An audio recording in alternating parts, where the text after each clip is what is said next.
Rabbi Usher Zeilengold served as rabbi of the Adath Israel Synagogue in St. Paul, Minnesota, for 5 decades. In the late 1950s, he was a student in the Central Lubavitcher Yeshiva in Brooklyn, New York. Yud Shvat, Toshin Yud Ches, was on a Friday. So Thursday night, the Rebbe, as on every Yud Shvat, the Rebbe led the services, led the davening, was the Shliach Tzibur for Mire, Shachris, and Mincha. And I remember the davening was upstairs in what we call the smallest shul upstairs, across from the Rebbe's office. And I remember where I stood, exactly on the wall opposite the Omid, and I could see the door, and the Rebbe would come in, and here were all the people, hundreds of people, waiting for the second when we'd see the Rebbe's face, and the Rebbe would walk in. And the Omid was prepared with a beautiful, beautiful white linen cover, and there were the big candles, and there was a sense of serenity and, of course, great seriousness and great holiness and sanctity as we waited for the minute when the Rebbe's going to walk in. And the Rebbe walked in, walked over to the Omid, and began the davening, and everybody davened.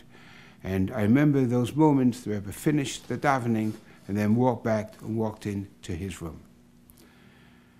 And I left, and I went to my home. I lived with my parents in an apartment on Bergen Street, 6-7 blocks the other way of Eastern Parkway, near Nostrand Avenue. It was a long walk. I was 18 years old, and I was thinking about what I had seen. I was thinking about the Rebbe, so the Rebbe's face, and the Rebbe's davening, the beauty and the scene was awesome, and the holiness was touching, was to be felt. And I was thinking to myself as I was walking home, I wonder what the Rebbe is doing right now.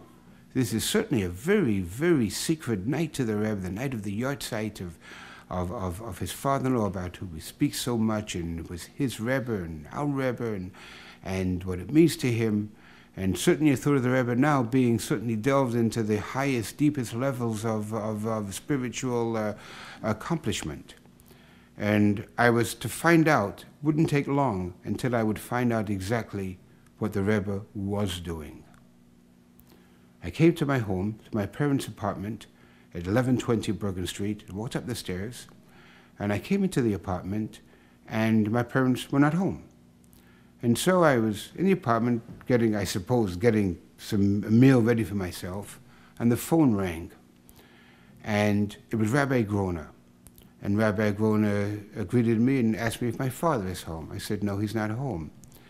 So Rabbi Groner said to me, I have a message for him from the Rebbe. And it so happens that I had an older sister, Aleha HaShalom, who has since passed on, and at that time she was very ill. She was in hospital. And Rabbi Groner said to me, I was just by the Rebbe in his office, and Rebbe asked me to make a call to your home to ask your father how your sister is. And he asked me to report back to him. So please, he asked me, when your father comes home, please have him call me so I can tell the Rebbe what he wants to know. And that is what the Rebbe was doing on Yud Shvat at night.